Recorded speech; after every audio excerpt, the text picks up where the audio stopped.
You're listening to the Stoic Solutions Podcast, practical wisdom for everyday life.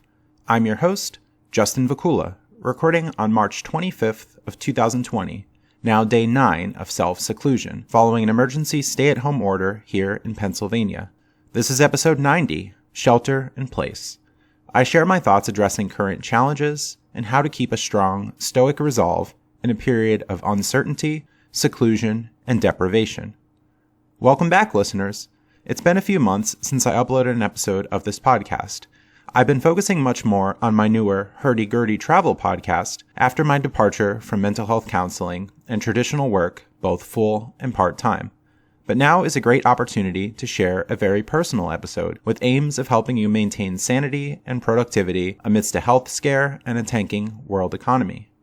I'll offer some quick thoughts in this episode about particular challenges and themes which become apparent in a time of crisis, and point you to past episodes, especially episode 66 of this podcast, Core Concepts in Stoicism. Stoic authors often encourage readers to distinguish what is inside and outside our control. In all times, whether the present day or ancient Rome, life is full of turbulence, as we're reminded about the fragile nature of things. 1 week, we can live quite a normal lifestyle, seeing friends, leaving home, hugging others, shaking hands, and a week later, we're strongly encouraged, if not mandated, to stay at home for concern for our own health and others, while maintaining social distancing guidelines. Rather than viewing this as a prison sentence, or worse, we can see this as an obstacle or challenge, as something to overcome. We can thrive in a state of adversity and not make our perceived problem worse by adding misery or catastrophizing. We lack a large deal of control here. We didn't unleash a virus on the world, and we have no other choice but to adjust to the current situation. We have control in how we respond. We can languish in despair, cursing a god, chance, or nothing in particular, wallowing about how unfortunate we are or how we don't like life.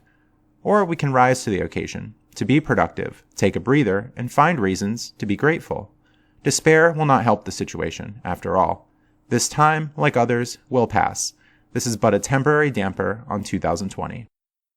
Personally, I find technology to be an incredible boon at this time, as I can keep in touch with friends, produce content like you're listening to here, find time to catch up on many to-do items, start new projects, and even engage in leisure, returning to games I haven't played in a long time, adding some fun and relaxation rather than getting too wrapped up in following news and keeping busy. It's really nice to be connected with others and engage with limitless content through podcasts, YouTube, streaming services, and more. Much better, I think, than being exiled on a deserted island like people of ancient times. Loneliness and boredom are extremely foreign to me, for even when staying home and an extended period, although, of course, I'd like to spend more time with others outside my home. What are some things you're grateful for? Stoic authors call for moderation, and for good reason, to avoid burnout. Staying at home for sure is not something I prefer, but I work to accept the current state of things and make good use of the current time, rising to the occasion, seeing opportunity rather than setting my mind on misfortune. It's all about perspective. I have shelter, food, good health, and finances to stay afloat, largely thanks to hard work, guidance from others, and a frugal life. I'm comfortable in finding happiness from within, regardless of my external circumstances.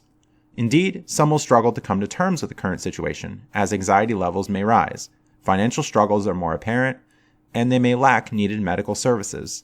In these cases, Stoicism serves as a great help, as we can invoke virtues like courage, wisdom, moderation, gratitude, and acceptance. We're not to be wholly defeated. We're to have a realistic approach, being patient with ourselves and others.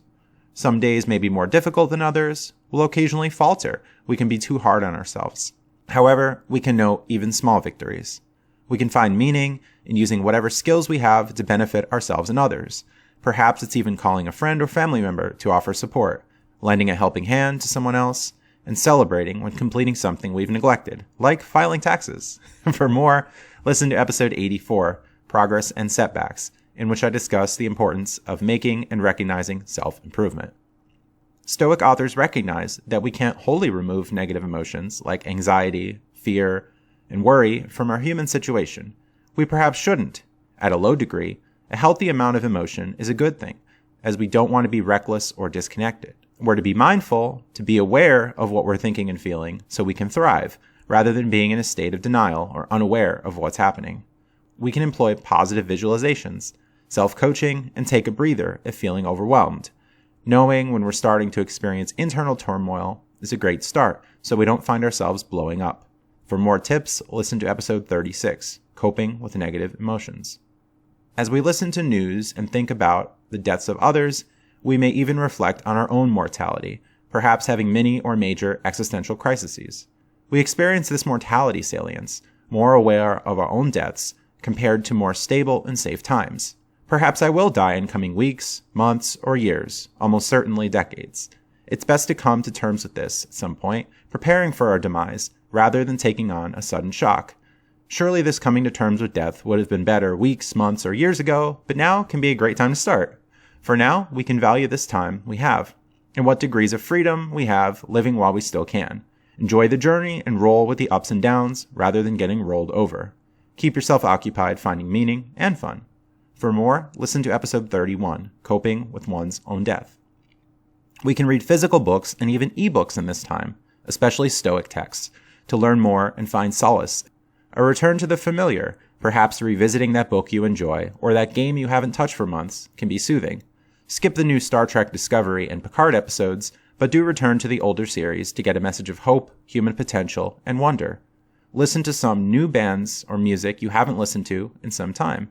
No longer are the complaints of, I didn't find the time, or I have so much going on, when you're home for days on end. What a chance to do what you would like in the confines of your time at home. I'm especially grateful for my efforts in the past 20 months or so, working to improve my financial situation and travel potential with credit card bonuses, loyalty programs, bank accounts, and so much more. I talk about this a great deal in my Hurdy-Gurdy Travel podcast. I've had to cancel several trips for March and April, but what an opportunity it was to attend StoiCon 2019 in Athens, Greece, and visit Hawaii recently. Las Vegas, New Orleans, Chicago, so many other locations at next to no cost. I have tons of groceries and household supplies thanks to store loyalty programs and gift card reselling. There wasn't a last-minute rush for supplies because I was prepared months ago. It's alarming to read from an article titled Coronavirus Reveals Financial Irresponsibility of Americans from The Hill that only 40% of Americans can afford an unexpected $1,000 expense, and 80% of workers are living paycheck to paycheck, even 25% of workers making $150,000 per year. For many, it's not a problem of lack of earnings, but rather a problem of self-discipline, of spending too much and not saving enough or reinvesting funds. The frugal life encouraged by Stoic authors wins the day, lowering desires to have more peace of mind and freedom, being content with less, not buying into the hype and appearances brought on by, as Seneca called it, the madness of crowds. A time like this can serve as a big wake-up call to reduce spending, to develop a budget, not place all of our hopes in one basket, and to make some effort to earn more and spend less, making more food at home, paying far less for travel, and having multiple streams of income. For more, listen to episode 42, Preferring Frugality. I so often hear lamentations of, oh, but it's too much effort to do this and that, even for people to open a bank account or manage a new credit card to get a large cash bonus or points for close to no-cost travel. And this is most strange to me, especially for those who are trading their time for low pay in various jobs. Money isn't going to fall from the sky. We can't place our hopes on fortune winning some lottery, but we can find some motivation to improve our situation rather than solely blaming a system or someone else, especially when we can change things. Indeed, not all financial woes are brought about by overspending. Indeed, not all are as knowledgeable. But everyone can undertake some kind of effort to improve, not only in finances, but in all areas of life, especially now, during a time of staying at home. Finally, we can use this opportunity of time at home to reflect on what's of chief importance. Lots of the life optional things we can't currently engage in are nice, but not necessary to live a fulfilled life. After all, people from the ancient world found meaning without many modern pleasures we often take for granted, as we often confuse wants for needs. We can also survey things or people we can remove from our lives. This can be a great time for reprioritizing and reorienting. Can we cut out that person or activity we now find, in a period of time at home, to be a net negative on our lives? Perhaps the time we spent at a local bar wasn't a great use of our time. Maybe that one person added a good deal of stress to our day-to-day lives with unneeded drama and demands. Do we really need to spend so much going to that movie theater when we can just watch Hulu at home? Make good use of this time at home and find renewed vigor when returning to day-to-day life as usual or at least a new normal. Stay strong, stay stoic. Thanks for listening and stay tuned for more content. Listen to my newest podcast project, the Hurdy-Gurdy Travel Podcast, in which I discuss how to travel the world at next to no cost with credit card rewards. See my website at hurdygurdytravelpodcast.com for more information, including our credit card questionnaire, which will help me guide you in the right direction. Visit my website at stoicsolutionspodcast.com, where you can email me, connect with me on social media, find past episodes, and join my Discord chat server for interactive discussion.